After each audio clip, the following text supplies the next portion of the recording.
Welcome to the Digital Marketing News. I'm Tiffani Allen. And with your first story, article, item, news thing, I'm Joshua Nite. Oh, yes. I've been dabbling in a little bit of neural matching, is what they call it. Okay. That's where usually it's about artificial intelligence, but I was just using my actual intelligence because that's all I have. But it's a way of linking concepts together, kind of like a synonym, but maybe a deeper understanding. And it is something that the good folks at Google are going to be doing very soon. Wow. Yes. So imagine, for example, that you want to know why your TV looks kind of weird. You just bought a new TV and you're watching a movie and everybody looks like they're in an 80s video kind of thing.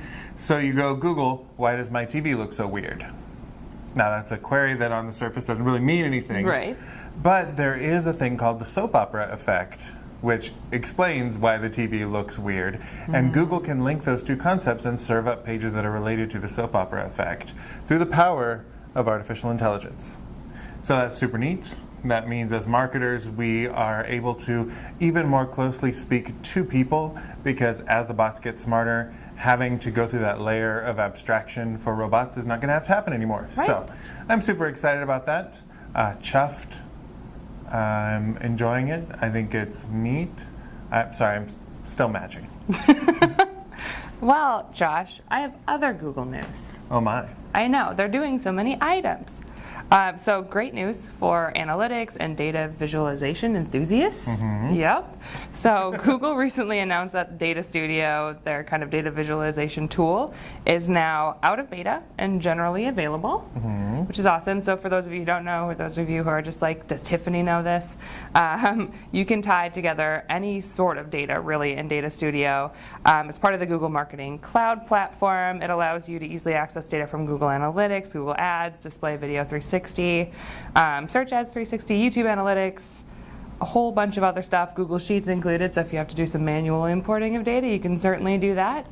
But it's definitely a helpful tool in terms of Google's ongoing commitment to being able to help teams take data to insights. So if you're looking for a new tool to explore ways to show different data, I would take a look at that. That is totally excellent. But speaking of things that are new and interesting for marketers, Facebook is testing the ability for Facebook pages to join other people's groups. So previously they had made it so that Facebook pages could make groups. Right. So like you could have your own group for your business. That's super cool. This will let you actually post on a group page as though your business is a person, like a human being who just also happens to be a corporation. However, the interesting thing about this is an opt-in for the group admin. So groups have to decide that they're going to allow pages to join, which means should a group that you're interested allow pages to join, marketers, we got to be on our best behavior. Right. Somebody lets you in, you got to bring that value, listen before you talk, use it to collect data and fuel your empathy than to sell, because they can kick you out just as easily as they let you in. Sure can. But I think that's really interesting, and that's a cool way for marketers to get a little bit closer to the people that we're marketing to. Right. Well, you know, people are doing marketing on the internet, Josh. They do not. Yeah. That is a bald-faced lie. It is not. I saw the internet, and that's part of it. So a new report just came out from Magna about U.S. ad revenue in 2018 and 2019.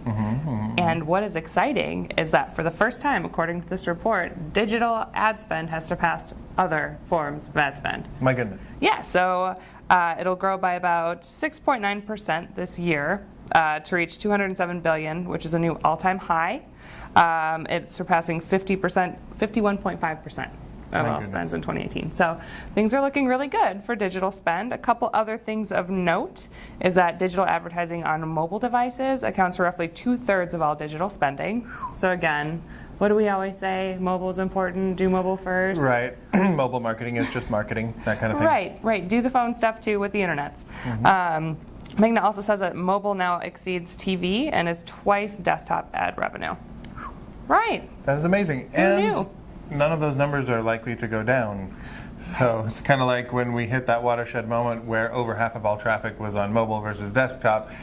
That's just a trend. That's just going to keep happening. So digital spend going to keep happening. Analog spend, is still going to be valued by hipsters because it has a warmer sound, It as I does. keep trying to tell you. And you're trying hard, and it's working.